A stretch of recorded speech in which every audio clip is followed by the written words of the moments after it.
ይህ የኢትዮጵያ አየር ኃይል ግሎባል ኔትወርክ ነው።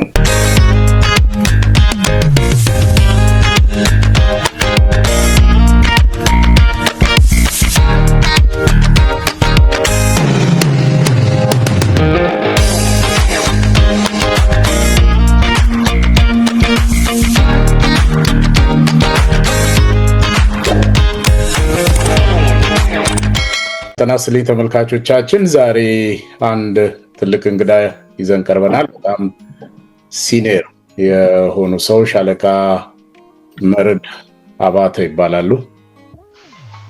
ሻለቃ መርድ አባተ የ58 በፈረንጆች 1958 ዓመተ ምህረት ቅጥር ናቸው። ረጅም የህይወት ተሞክሮ አላቸው። የኢትዮጵያ አየር ኃይል ግሎባል ኔትወርክ እንደዚህ አይነት የአየር ኃይል ታሪኮችን የግለሰብም ቢሆኑ የአየር ኃይል የሀገር ታሪክ ናቸውና እነኛን በማሰባሰብ ስራ ላይ ነን። ዛሬ እንግዳችን ሆነው በቀረቡ ሻለቃ መርድን እጅግ አድርጌ አመሰግናለሁ። ጤና ይስጥልኝ ሻለቃ መርድ። የ1958 ዓመተ ምህረት ቅጥር አይመስሉም። በጣም ወጣት ነው። እንዴት ነው ነገሩ? አይመስሉም በፍጹም። አመሰግናለሁ ተሾመ። ጊዜው ረዝሟል። ልክ ነህ። በአበሻ ስንት ማለት ነው? 1958 50 ገደማ 50 ነበር። 50 መሆኑ ነው። 1950 ነው አየር ኃይል የገቡት። ሐምሌ ተማሪ ቤት ሲዘጋ፣ ሃይ ስኩል ሲዘጋ እንደዛ ነው። ጓደኞቹት አሉ? ካሉት ውስጥ የሚያስታውሷቸው አሉ? አሁን አብረን የጀመርን አብራችሁ ወደ አየር ኃይል የመጣችሁ የመጣን አይ ቲንክ በህይወት ያለ ከሐረር ነው የመጣው። ሐረር መድኃኔዓለም ነበርኩ። ታውቀው እንደሆነ ያን አካባቢ አንድ ሰው ብቻ መሰለኝ ያለው። ብዙ ነበር ነው የመጣ ነው። ጥግነን ታውቀዋለህ? ማንን? ጥግነ አውቃለሁ። እንደ ኮሎኔል ጥግነ ሀብተ ማርያም ናቸው።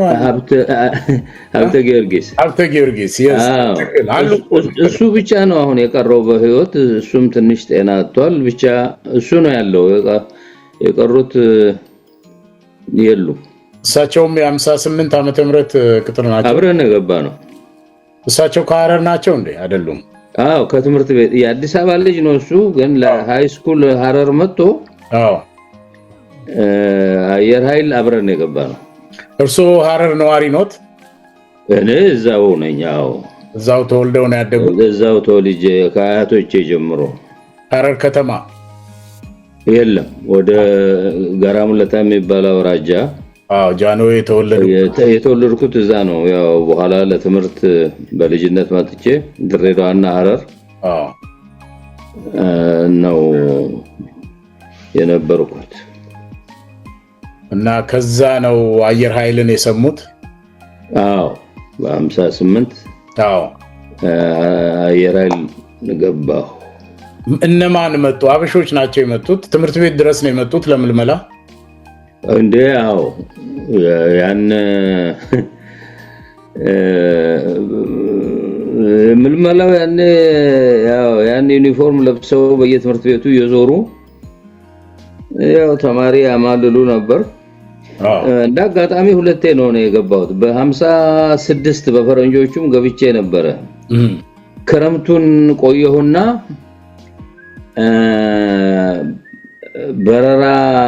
ለበረራ ነበር የምፈልገው። በ56 ስንገባ በረራ የለም አሉ። መስከረም ተመለስኩ ወደ ተማሪ ቤት በ56 ፈረንጆች። በ58 መጡ ለበረራ ሪክሩት ሊያደርጉ። እንደውም ለመጀመሪያ ጊዜ ከ12ኛ ክፍል ለበረራ ትምህርት ቤት ሪክሩት ያደረጉት ያኔ ነው ትዝ እንደሚለኝ። 12ኛ ክፍል የጨረሱ ተብሎ በ1956 ማለት እኮ በአበሻ 1948 አካባቢ ማለት ነው። እና እዛው ሐረር ወይም ድሬዳዋ ነው? እዛው ነበርኩ። ትምህርት ቤት ነው መድኃኔዓለም ሁለተኛ ደረጃ 10ኛ ክፍልኛ ነው። ገብቶኛል። ግን ቀጣሪዎቹ ወረ የት ነው የሚያመለክቱት? እዛው እነሱ ይመጣሉ። ሪክሩቲንግ ኦፊሰርስ በየትምህርት ቤቱ እየዞሩ ሌክቸር ያደርጋሉ። ምን ይላሉ? ግቡ ይላሉ አየር ኃይል። ከዛ የምትፈልጉ በዚህ ጊዜ ደብረ ዘይት ነበር የሚባለው ያኔ ቢሾፍቱ ዛኑና አየር ኃይል ግቢ አመልክቱ ያሉ ነበር የሚሄዱት። በዛው መሰረት 3 ነው 4 ሆነን ሄድን። በ56ቱ ማለት ሄዱ 3 ነበር ሄድንና እንዳልኩ በረራ የለም አሉን። ሁለታችን ተመለስን። አንዱ ቀረ። ያስታውሱታል? ዘመዴ ኃይለ ማርያም የሚባል እዚህ አሜሪካን ሀገር ነው somewhere ወደ ቴክሳስ ይሁን የት እንዳለ አላውቅም። የራይል ቀረሱ። ቆይቶ ፋይናሊ ወጣ። እሱም ከዛ በ58 እንደገና መጣ። ደብረ ዘይት ጠቅላይ መምሪያው አሁን ያለበት ቦታ ነበር። የትኛው ነው? ጠቅላይ መምሪያው ኦሬዲ ተሰርቶ ነበር። ይሄ አሁን የለም ያ የዱሮ ቢልዲንግ አለ እሱ ብቻ ነበር ያኔ። ይሄ ሲኔማ ቤቱ ጋር ያለው አልነበረም። ታወሩ አካባቢ ያለው ነው ጠቅላይ መምሪያው። ፊት ለፊት ወደ ላይ ያለው ያ ፎቅ። ያኔ ስትመጡ ተደራጅቶ ነበር አካባቢው አየር ኃይሉ። እንደ ይሄ አንዳንድ አሁን በኋላ የመጡት ህንጻዎች የሉም እንጂ እንደ መጠነኛ ድርጅት ነበረው። እንግዲህ ልዩነቱ ምንድነው? እኛ ስንገባ ለምሳሌ ፍላይንግ ስኩል አስተማሪ ቁጭ ብሎ ብሪፍ የሚያደርግበት አሰች ቢሮ እና ክላስሩም እና ጠረጴዛ እና ወንበር ምናምን አልነበረም። ያው በሃንጋሩ ተሰልፈን ሪፖርት እናደርጋለን ለአስተማሪው። እዛው ቆሞ ብሪፍ ያደርገናል። ዛሬ የምናደርገው እንዲህ ነው ይባላል። ተራ በተራ ያው በረራ እንሄዳለን። ይሄ ኦርጋናይዝድ የሆነ የክላስሩም እናንተ የደረሳችሁበት ጊዜ ያለው በዛ መልክ አልነበረም። ፋሲሊቲው ገና አልተሟላም። ክፍል ቁጭ ብሎ መጥቶ አንድ አስተማሪ ከተማሪዎቹ ከራሱ ተማሪዎች ጋር ቁጭ ብሎ ብሪፍ የሚያደርግበት እንትን አልነበራቸውም ፋሲሊቲ። እንዲሁ በየዛፉ ጥላ ስር ነበረ ብሪፊንጉ። እና አበሾች ነበሩ የትምህርት ቤቱ የፍላይንግ ስኩሉ ኮማንደር አንድ ስዊዲሽ ሰውዬ ነበረ። ሜጀር ነበረ ይመስለኛል። ምክትሉ ጀነራል ታዬን ታውቃቸዋለህ? ታዬ ጥላሁን ጀነራል ታዬ እሳቸው ምክትል ነበሩ። ሻምበል ነበሩ ያኔ የበረራ ትምህርት ቤቱ። እሺ ጠቅላይ መምሪያ ውስጥስ? ጠቅላይ መምሪያው ያኔ ጀነራል ሊንዳል ነው ማን የሚባል ያው የስዊዲሽ ኦፊሰር ነበር። ጀነራል አሰፋ ምክትል ነበሩ። አሰፋ አየነ በኋላ ፈረንጆቹ ተራ በተራ ሲሄዱ አበሾቹ ተተኩ። በራሪዎቹስ? በራሪ ፈረንጅ አልነበረም። ታዲያ ለማን ነበሩ ያኔ አበሾች አስተማሪዎቹ? ነማን ያስታውሷቸዋል? ነማን? ኮሎኔል ምትኩ፣ ኮሎኔል ኃይለ ሥላሴ የደረስክባቸው አይመስለኝም። እሳቸውን ደርሰባቸዋል? አታውቃቸውም? ሙለታ ነው ምትኩ ማን ምትኩ ሙለታ የሚባሉ ሰው ናቸው። እሳቸው ኮሎኔል ብርሃኑ አብቶልድ። በታሪክ ጀነራል ሰለሞንን ታውቃለህ? ሰለሞን በኋላ ጀነራል ሆኗል። ሰለሞን ጋሻው። ሰለሞን በጋሻው 50 አለቃ ነበረ። እሱ አንዱ ከአስተማሪዎቹ አንዱ ነበር። አበበ ወርዶፋ የሚባል አታውቀውም? የኔና የጀነራል አማሃ አስተማሪ ነበር። ወጥቷል። አንተ አልደረስክበትም። ማምሾር አታውቀውም? አላስታውሳቸውም። ካሳ አለሙ የሚባል እሱንም የደረስክበት አይመስለኝም ታሞ ሞቷል አንድ መቶ አለቃ ዘውዱ የሚባል ነበር አበሾች ናቸው እነዚህ እንደዚህ ነበሩ አንድ ሁለት ጀነራል ሰለሞን በጋሻው በመጨረሻው የህይወት ዘመናቸው የአየር ኃይሉ የታማዦር ሹም ነበሩ በብርጋዴ እሳቸው አስተማሪ ነበሩ ያኔ አስተማሪ ነበር እኛ ስንገባ ክራውን ሰርጀንት ማዕረግ ነበረው ክራውን ሰርጀንት እናንተ ጊዜ ነበረ የለም እንደዛ ሰርጀንት ሆኖ ላይ ክራውን ነበራት ከሰርጀንት በላይ ነው በእኛ ዘመን ካዴት ነው አስፒራንት ካዴት ሊዲንግ ካዴት ጁኒየር ካዴት ሊዲንግ ካዴት የተማሪዎቹን ነው የምትለው የአስተማሪዎቹን እኮ ነው የምልከው ማወራለህ ግራጁዌት ካረጉ በኋላማ ኮሚሽንድ ነው የሚሆኑት ምክትል መቶ አለቃ ነበር የሚሆኑት እሱ እናንተ በኋላ የመጣ እንትን ነው እኛ ተማሪዎች ሆነን አስተማሪዎቻችንም እንዳልኩ ጀነራል ሰለሞን ያኔ ክራውን ሰርጀንት ነበር እንትን መቶ አለቃ ካሳም ነበር ይመስለኛል አዎ ካሳ አለሙ በኋላ ነው ኦፊሰር ሲሆኑት አውሮፕላኖቹ ምን አይነት ነበሩ በዛ ዘመን ያው ሳፊሮች ናቸው አልተለወጡም ኤና ቢ ነበሩ ኤዋ ሬዲዮ አልነበራትም ኦኬ በፍላግ ይዘን ነው ቀይና አረንጓዴ ፍላግ ይዘዛ ረንዌው ዳር ተቆምና ክሊራንስ የሚሰጠው በሱ ነበር ሬዲዮ አልነበረም ኤዋ የላትም ሬዲዮ የላትም አዎ ኢንተርናል ኮሙኒኬሽኑም በእንትን ነበር አንድ በዚህ ታረግና ኤርፎን አስተማሪው ቲዩብ ይዞ በዛ ነው የሚያወራል ዋው የሚያስተምር ኦኬ ኤ ሞዴሎቹ ቢ በኋላ ተሻሽሎ ቢ ሞዴሉ ሲመጣ ያው ሬዲዮ ያለው ነበር ተዘከ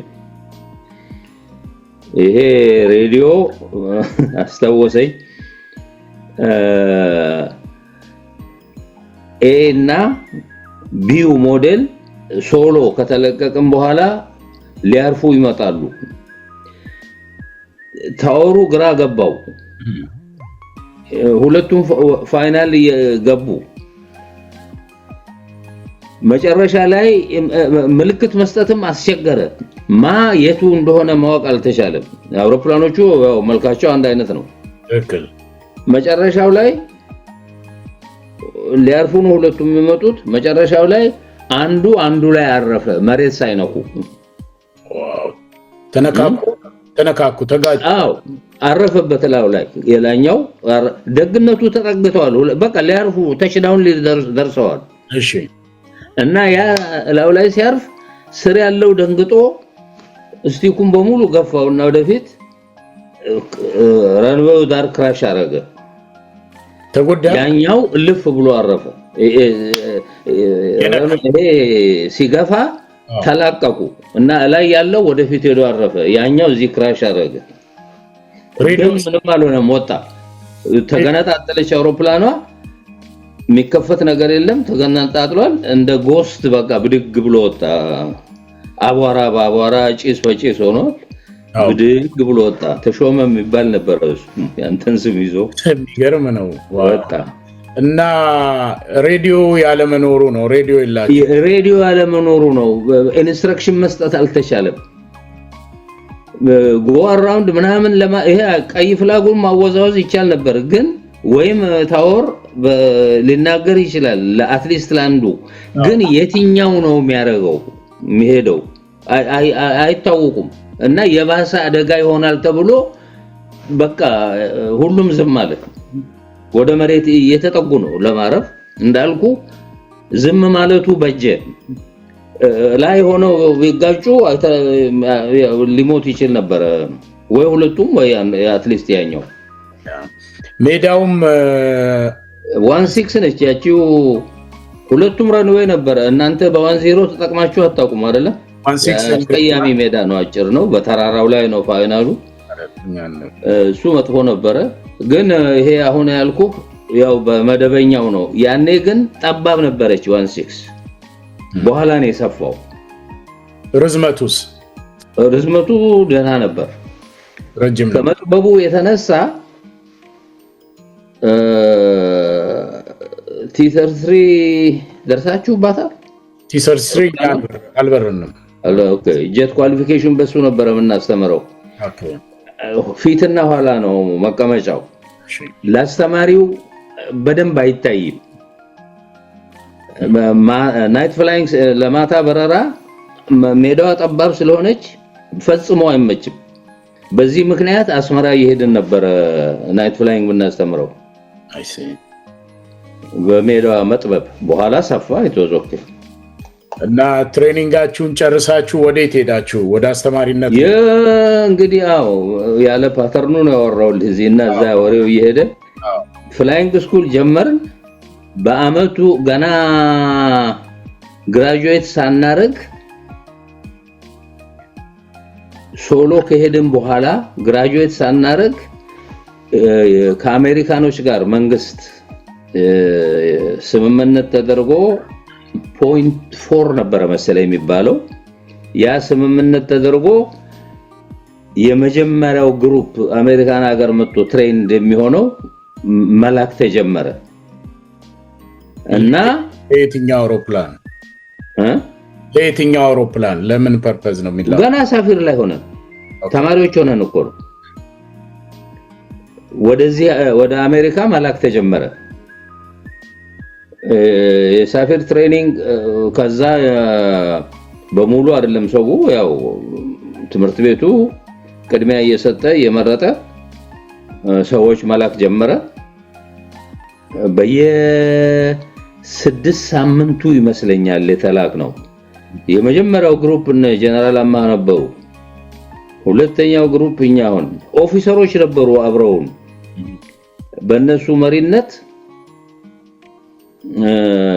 መጣን እዚህ ሀገር። እንግዲህ በረራ እዚህ ነው ኮምፕሊት ያደረግነው።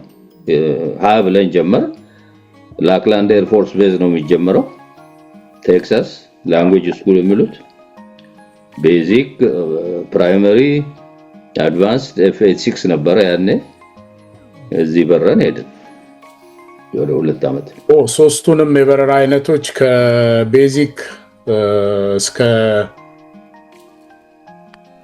እስከ F86 ሁሉንም እስከ ቤዚክ አንድ ትንሽ አውሮፕላን ነበረች ፕሮፕ። በኋላ ደግሞ ፕራይመሪ ማለት ነው። ቤዚኩ T37 የምትባል ነበረች አንድ ጄት። ከዛ እንትኑን ዊንግ ለማግኘት T33 ላይ ነበረ። ከዛ በኋላ ለአድቫንስድ ተብሎ ሉክ ኤር ፎርስ ቤዝ አሪዞና F86 እዛ ነበር ነው። እና የተለያየ ካምፕ ነው ሄድ ነው። ሁሉም አንድ ቦታ አይደለም። ኢትዮጵያው ስንት አመት ፈጀ? ወደ 2 አመት። በ2 አመት ውስጥ ሁሉንም ማጠናቀቅ ከፕራይመሪ እስከ አድቫንስ ሀገራችን። ስንት ተማሪዎች ነበራችሁ? እነማን ናቸው ያስታውሷቸዋል?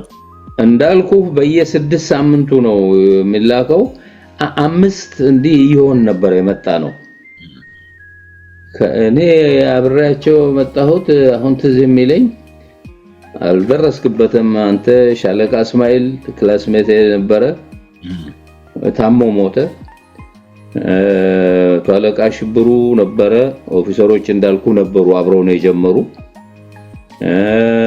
ማን ነው ደግሞ 5 ይሆን ነበር የመጣ ነው። ጥግነህም ነበረ መሰለኝ ወይም እሱ መጀመሪያው ውስጥ ነበረ። አይደው ተማታበኝ ትንሽ። እንግዲህ 50 አመት ወሬ ነው ማወራለው። 5 ይሆን ነው እና አማሃ መጀመሪያው ግሩፕ ነበሩ። እኛ ሁለተኛው 6 ሳምንት ነው። ቀጣለ እንደዚህ እና ያው እዚህ እንደ እንትኑ ያስጀምሩና የመጣው ሁሉ ሰክሰስፉል አልሆነም። አንዳንዱ እየተመለሰ ሄደ። እነ ጀነራል ኃይለ ሚካኤል የመጀመሪያው ግሩፕ ነበረ ይመስለኛል። ኃይለ ሚካኤልን ታውቀዋለህ? አውቃቸዋለሁ በደንብ። አሁንም አሉ። ስንት ቅጥር ናቸው እሳቸው? ስንት ኢንተሪ ናቸው? 56 ነው 57 ከሁለት አንዱ ነው። 56 ይመስለኛል ይሆናሉ። 56 ነው 56 አየት ተመለሳችሁ ደብረ ዘይት ቢሸፍቱ መጣችሁ ወዲያው እዛ ሄድን ኤፍ6 እዛ ነበር ያኔ ትክክል እዛው ነው የሄድነው ሁሉ ቀረ ነው በኋላ ነው እንግዲህ በየእንትኑ ኤፍ6 በኋላ ነው ወደ አስመራ ሄደው ዲታችመንት ሄደ የመጣው በኋላ ነው እንጂ መጀመሪያ እዛው ነበር ከዛ አንዳንዶቻችንን ወደ ፍላይንግ ስኩል አስተማሪነት ብሎራኩን እዛው አስተማሪ ሳፊሮ ላይ እና በዚያን ጊዜ እዚህ ያየነውን አሰራር ኢምፕሊመንት ማድረግ ጀመረ እኛ ስንመለስ ጀነራል አሰፋ አዛዥ ሆነዋል ኦኬ እና አንዱም ያበረታቱን እዛ ያያችሁትን ደህና ነገር እዚህ ስራ ላይ ለማዋል ሞክሩ የሚል ነበር እንትናቸው ግፊታቸው እና ይሄ ቀደም ያልኩት ትንሽ ነገር ይመስላል ብሪፊንግ ቁጭ ብሎ እንትን ማረ የለም አልኩ አልነበረም ሲንጀምር እንደው ዝም ብሎ በወሬ ደረጃ ቀላል ነገር ይመስላል አስተማሪ ጠረጴዛ አግኝቶ እንትን ሰተው ዛ ስዕል የሳለ ሄዲንግ ምን በዚህ በዛ ብሎ ማስተማሩ ብዙ ልዩነት ያመጣል ዛፍ ስር ቆሞ በዚያ ጋር እንዲህ አርገ በዚህ ያለ እንዲሁ ከሚያወራ በጣም አስፈላጊ ነው ያ በደንብ መልክ ይዞ ስራ ላይ ያዋለው ከተመለሰም በኋላ ነው ያየነውን ያወራን እየነገርን ድጋፍም ነበረ ለማሻሻል አለቆቻችን ፍላጎቱ ነበራቸው በሚቻለው አቅም በጀት በፈቀደ መጠን ተግባራዊ ያረጉ ነበርና ቀስ በቀስ እየተስተካከለ ሄደ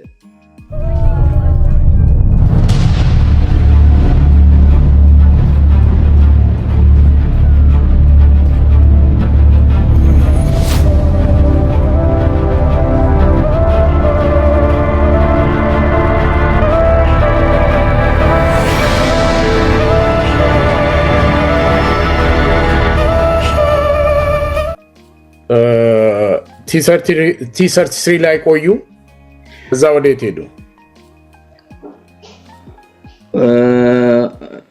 ኤፍ6 ላይ እና ከዛ ወደ F5 F5 ሄደዋል F5 መጨረሻ ላይ እሱ ላይ ነበርኩ ስንት አመት ብዙ የቆየሁት ኤፍ6 እና T33 ላይ ነው አሁን ስንት ዓመተ ምህረት አካባቢ ሆኗል ማለት ነው በዚህ ሰዓት እንግዲህ በእኛ በ56 ከሶማሌ ጋር የነበረው የኦጋዴን ግጭት ታሪኩን ሰምተህ እንደሆነ ያኔ ኤፍ6 ላይ ነበርኩ ኦኬ ወሬ ሰምታችሁ እንደሆነ ግጭቱ ጠንካራ ነው ትንሽ ቢያጫውቱኝ as usual ሁሌ የሚሆነው እኛ ጋር በኋላም የገጠመን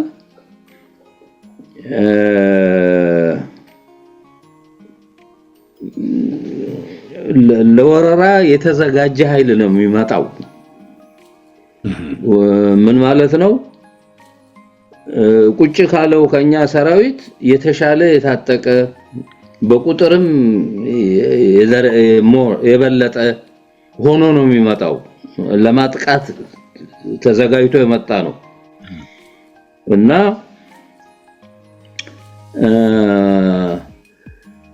እዛ ላይ ነው እንግዲህ የእግረኛ ወታደሮቹም ትግል እነሱንም አደጋ ብዙ እንዳይደርስባቸው የሚመጣውን ወሰንጥሶ የሚመጣውን ኃይል አግኝቶ ለመምታት በእኛ በኩል ደግሞ የምናረገው ጥረት ዴፖአቸውን ለመምታት የምናረገው ጥረት and so on እዛ ላይ ነው እንግዲህ ትግሉ ያኔ እነሱ አየር ኃይል አልነበራቸውም እና በዛ በኩል እንትን አልነበረብንም ልዩ ስጋት አልነበረብንም ችግራችን ታርጌቶቹን ማግኘት ነበር እነሱ አስበውበት ተደራጅተው ያረጉት ስለሆነ በቀላሉ ሜዳም ላይ አይገኙም ጫካ ውስጥ ይደበቃሉ በደንብ ነበር ከማፍላጁ አስቸጋሪ ነበር ማግኘቱ ግን በኋላ ከአርሚው በሚደርስ ሪፖርት ጥሩ ውጤት ነበረው አንድ የተደረገ ስህተት ሆኖ የተገኘ በኋላ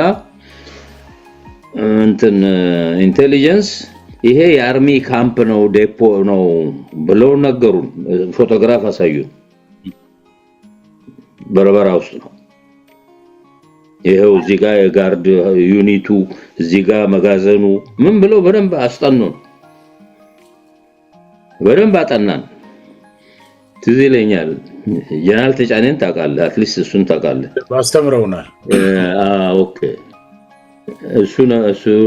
እሱ ነበር ነምበር 4 እኔ ነምበር 3 ነበርኩ ነምበር 1 እና ነምበር 2 አጣቀም ሻለቃ ደብሩን አጣቀም አልደረስክበትም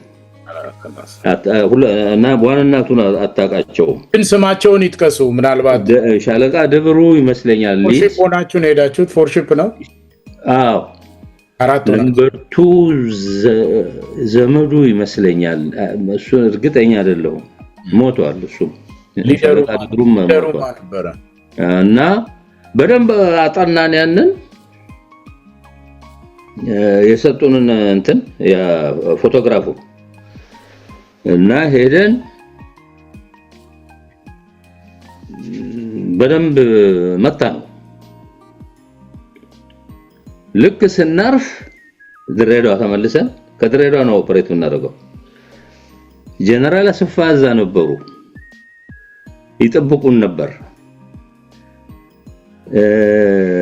ጥሩ ነው ቋንደና መጣችሁ አሉንና ነገሩን የናንተ ስህተት አይደለም ምንም ቅር እንዳይላችሁ የተነገራችሁት እናንተ ፈጽማችኋል ጥሩ ነው ያረጋችሁት ግን የተመታው ቦታ ያንበጣ መከላከያ ዴፖ ነው አሉ በቃ ያ የጋርድ ቤት የምን የተባለው በደንብ ይሄ እንትኑ ምን እንደሚባለው በብረት እንትን አላለም ፖስት እንትን በር የምትከፍትበት ምዘጋበት እሱን ሁሉ ነው ያሳዩን ይሄው ማስረጃው የሚሊተሪ ቤዝ መሆኑ ምን እየተባለ እና ያን ትዝ ይለኛል ያን አረግን እና ኦጋዴን ውስጥ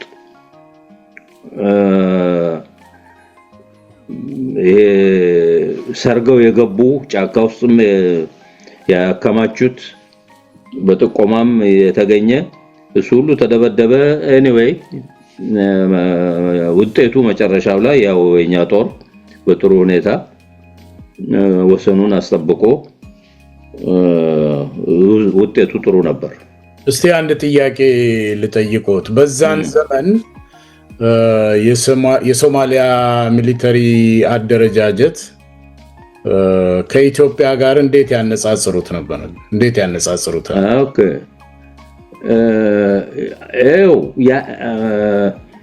ምንድነው የተረዳ ነው እኛ ያው ያኔ አሜሪካኖች ነበሩ እንትን ሚሉን መሳሪያውም የነሱ ነው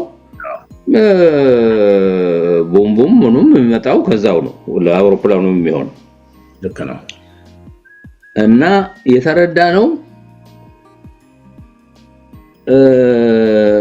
ኮንትሮል ያደርጉታል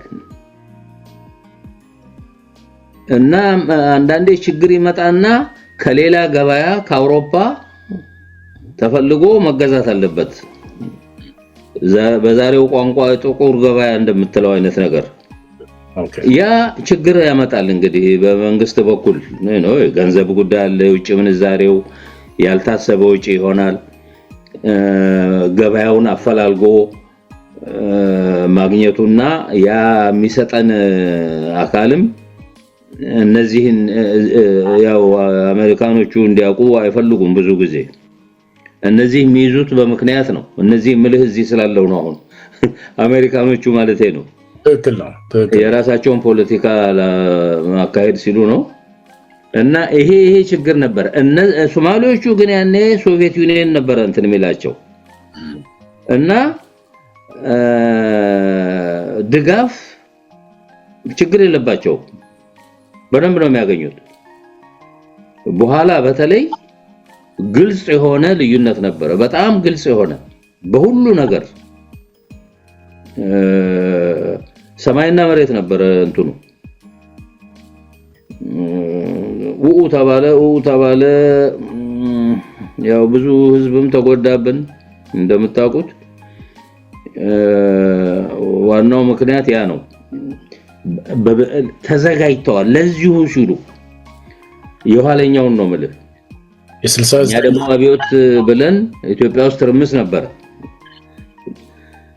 ያንን ጠብቀው ነው ጦርነቱ ከመጀመሩ በፊት ነው ያዳከሙን ሰርጎ ገብ ይያሉ አስገብተው ኦጋዴን ብዙ ችግር ነበር በጣም ብዙ ችግር ወደዛ ወስዶታለው እና ስቴሽን ሊሆናችሁት ለዚሁ ፐርፐዝ ድሬዳዋ ነበር ድሬዳዋ ኤርቤዝ ነበርና ብዙ ስራችሁ ስልጠና ነበር ወይስ የተዋጊ ስኳድሮኑን ነበር የምታጠናክሩት ነው ስልጠና ነው እዛም ሆነ የለም ስልጠና አይደለም ያኔ ለጁ ለወጊያው ነው እዛ ይሄድ ነው ጠንካራ ነው ስንት ብዙ ናችሁ አሁን ተዛይለኝም ስንት ብቻ ለኦፕሬሽኑ በቂ የሆነ የሰው ቁጥርና የአውሮፕላን ቁጥር እና ሰፖርት ክሩ ጋር ነበር ስለዚህ ድሬዳዋ በዛ ዘመን ተደራይቶ ነበር እንደ ሶስተኛ ድሬዳዋ ችግር አልነበረበትም ሁሌም ለሚያስፈልገው ስራ ያው ችግር ሲመጣ ትዝ የሚለኝ መካኒኮቻችን ሞተር አውርደን ካልሰራን እያሉ ካስፈለገ አውሮፕላን ሲበላሽ ለሚሽን እንዳይስተጓጎል ማመን የሚያስቸግር ስራ ይሰሩ ነበር ተሯሩጠው መሳሪያ በዲሲ3 ከሐረር ሜዳ እንዲመጣ አድርገው በ24 ሰዓት አይነት ነው ጋር ነበር የሚሰሩት እና እዛች ትንሽ ድሬዳዋን አንጋር ታቃታል እና እዛ ውስጥ 24 ሰዓት ሰርተው ለሚያስፈልገው ለሚሽን በረራው ያዘጋጁልን ነበር አውሮፕላን ሞተር አውርደው ሲሰሩት እዚህ ለኛል ኤፍ6 እና ድሬዳዋ እስከ ስንት ዓመተ ምህረት ቆዩ ታዲያ እዛ 56 እንግዲህ በዛው ጊዜ ውስጥ ነው ያለቀው ረጅም ጊዜ አልፈጀም እኮ ዘመቻው ወዲያው ነው ያለቀው አዎ የተንዛዛ አልነበረም ብዙ ትዝ እንደሚለኝ ስለዚህ ወዴት ተመለሳችሁ ወደ ሐረር ሜዳ ዋናው ቤዝ ሐረር ሜዳ ነው ትክክል ነው ሁሌ አስመራም ነበረ አስመራ ነበርው ብቻ ለይሄ ለማህል አገሩ ኦፕሬሽን እንቅስቃሴው ከሐረር ሜዳ ነው ዋናው ከዛ ነው የሐረር ሜዳ ትሄዳለህ ማን ነው ድሬዳዋ በኋላ ጎዴም መጣ እንዲህ ያለ ነበር እና ከዛ ብዙ በራሪዎች መምጣት ጀመሩ መደራጀት ጀመረ ሌሎች ስኳድሮኖች መቋቋም ጀመሩ እንግዲህ እንትን ስልጣና የቆመበት ጊዜ የለም በየአመቱ ይካሄዳል ከፍላይንግ ስኩል ጀምሮ ከስር ጀምሮ ፓይለት ፕሮዳክሽኑ አለ እንደምትፈልገው በብዛት ባይሆንም ሁሌ አለ የሚመጣ እና ያው ከፍላይንግ ስኩል ሲወጣ ለትራንስፖርት ስኳድሮን ወይ ለፈርስት ፋይተር ስኳድሮን ነበር የሚባለው ኤፍ6 ይመደባል በኋላ እንትን ሄሊኮፕተርም እንትን ዩኒት ነበረ እና ኮሎኔል ታምራት ነፍሱን ይማረውና ያው ይመደባል እንደምታውቀው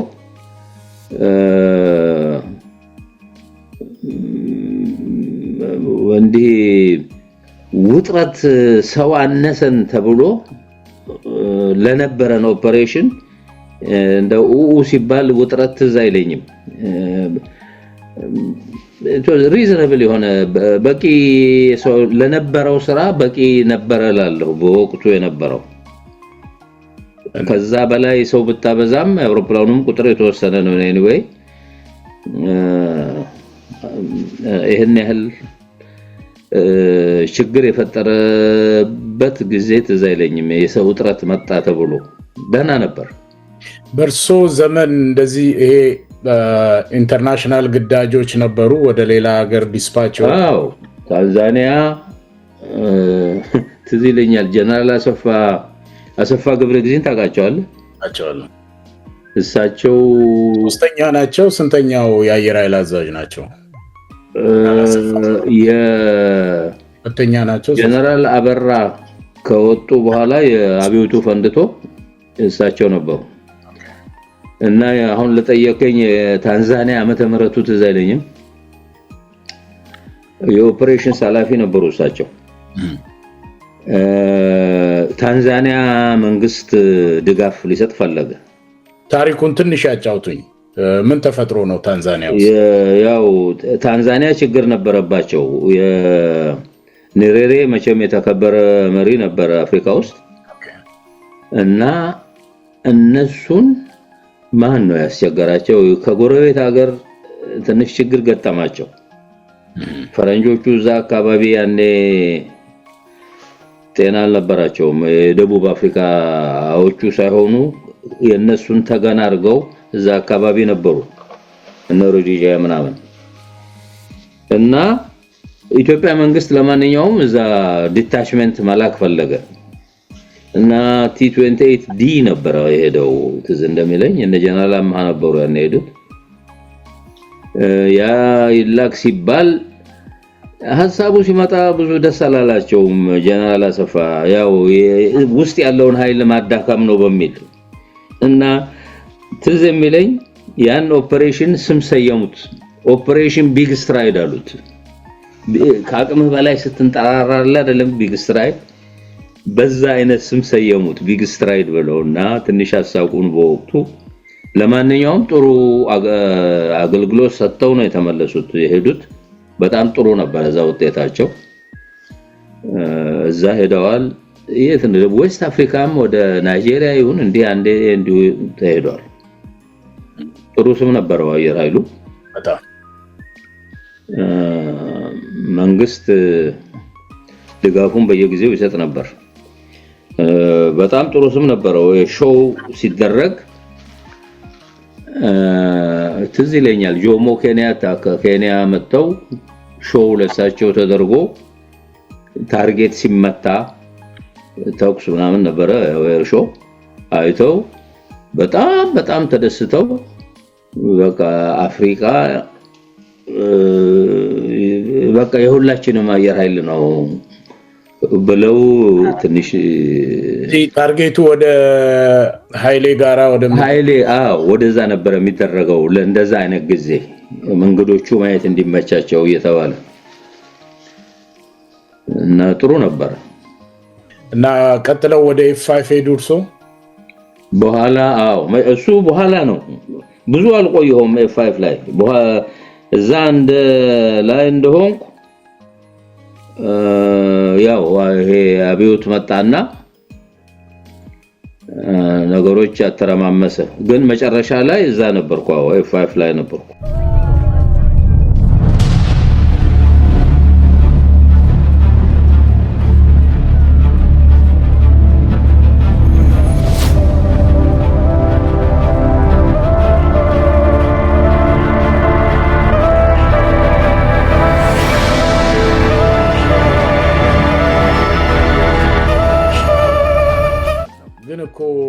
ስለ ኮንጎ አልነገሩኝም ቅድም ኮንጎ ቅድም የጠየቀኝ ውጪ አላልከም የኮንጎ ደግሞ በዩኤን በኩል የኢትዮጵያ መንግስት ተኛና በስንት ዓመተ ምህረት እስቲ ትንሽ ሰፋ ኮንጎ በስንት ነበር እባክህ አካባቢውን የግድ እርግጠኛ መሆን ወደ ያው early 70s ይመስለኛል ኦኬ እዛ ሄድን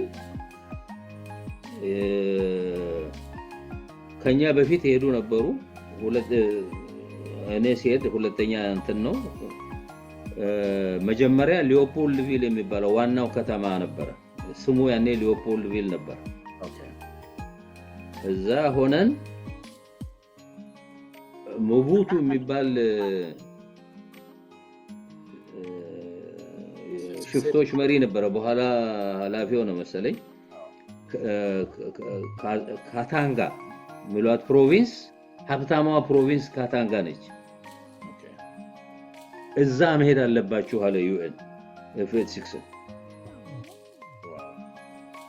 በኋላ ልንሄድ ስንዘጋጅ ኮሎኔል ጌታቸው ነበሩ ያኔ እዛ ዲታችመንት መሪው ጌታቸው ነጋሽ የሚባሉ አልደረስክባቸው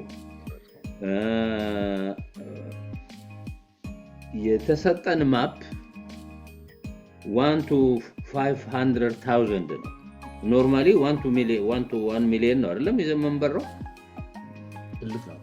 በምን እናስምረው እንትኑ በጣም ስኬሉ በዛ ርቀቱ ደግሞ በጣም ሩቅ ነው ይበጣም አራት ታንክ ይዘን ነው የምንሄድ እና በጣም ቸገረን ለማስመር ያጣል ኮሎኔል ሻለቃ ኪዳኔ አሁን እንትን ነው ያለው ታውቀው እንደሆነ አላውቅም ጥሩ እንደ በደንብ እናቃቸዋለን ታውቀዋለህ ከሻለቃ ኪዳኔ አዎ እሱ ምን አደረገ መሰለ በሩን የቢሮውን በር ነቀለና ይዞልን መጣ እሱ ነምበር 3 ነበር ትዝ ይለኛል እኔ ነምበር 4 ሆነን ነው በሩን ነቀለና በበሩ ነው ያሰመርነው ማፑን ሁሌ ትዝ ይለኛል በር ተሸክሞ ሲመጣ ነቅሎ አመጣው ማፑ ላይ ለማስመር መስመራችንን እና anyway ተታበረራችሁ አዎ ሄደን ካታንጋ ሄደን ተነሳችሁ ከሊዮፖልድቪል አይደለም ከኢትዮጵያ አይደል ኖ ከኢትዮጵያ ቀድሞ ሄደ ዲታችመንት ነበር አልኩ ቀድሞውን ሄዱ ነበሩ አውሮፕላን እዛ ነበሩ አዎ እኛ በትራንስፖርት ነው ሄዱ ለመቀየር ነው የምትሄዱት መቀየር ነው አዎ እኛ ወደ ካታንጋ ሄዱ ስንባል በዛ አይነት ሻለቃ ኪዳኔ በር ነቅሎ አምጥቶ አስምረን ደረሰን እዛ ሆነን ነበር ትልቁ ኢንተረስቲንግ ፓርቱ ዛመን ነበር እኛ ኤፍ86 ፋይተር አውሮፕላን ስዊድኖች ባረል የምትባል ጄት ነበረቻቸው ከኤፍ86 ጋር አትመጣጠንም እነሱ እሱን ህንዶች ደግሞ አንድ ቦምበር ካምቤራ አይነት ነገር ነበራቸው ስዊድኖቹ እንደምታውቀው አየር መንገድ ኃይላችንን ያቋቋሙ ናቸው የነሱ ዲታችመንት ኃላፊ ድሮ ኢትዮጵያ አየር ኃይል ውስጥ ባለስልጣን የነበረ ሰው ነው እና ውድድሩ ከበድ ያለ ነበር እልህ ይዞንኛ ጎልተን መንታየው እኛ ነበር አውሮፕላኑ እንዳልኩ ትንሽ አድቫንስድ ነው የኛ ከነሱ ጋር ስታወዳድረው not only that ያገሬው ሰው ሲነግሩን በኋላ ጥቁር አውሮፕላን ውስጥ ማየት ፈጽሞ ያልጠበቁት ነገር ነው ሲነግሩን በአስተርጓሚ ነው የሚያወሩት ሲነግሩን ቤልጂያኖቹ ያስተማሩን አሉ ዓለም ሁለት ቦታ ተከፍላለች አንዱ ቤልጅ ነው እዛ አውሮፓ ያለው ሁለተኛው ይሄ ነው ኮንጎ ቤልጅ በቃ ብለው ነው ያስተማሩን እና እነሱ ደግሞ የነሱ ትምህርት ምንድነው ይሄን ደብዳቤ እዛ አድርስ ተብሎ ሲሰጠው አድራሻውን ለማንበብ እንዲችል ያህል እንጂ ማስተማር የለም በቃ ጭፍን አርገዋቸው ነው ጨፍኗቸው ነው የኖሩት እና በጣም ነበር የሚገረሙት ያገሬው ሰዎች እኛን ሲያዩ እና እዛ ቆየን አንድ እንጃ 7-8 ወር ቆይተን ደግሞ እኛ ተለወጥን ወደ ሀገራችን ተመለሰን ኢንተረስቲንግ ጊዜ ነበረ ትንሽ መጀመሪያ እዛ ካታንጋ ስንሄድ እንዳልኩ ዩኤን በደንብ አልተደራጀም ምግብ ምናምን እጥረት ነበረን ያልኩህ እዛ ነው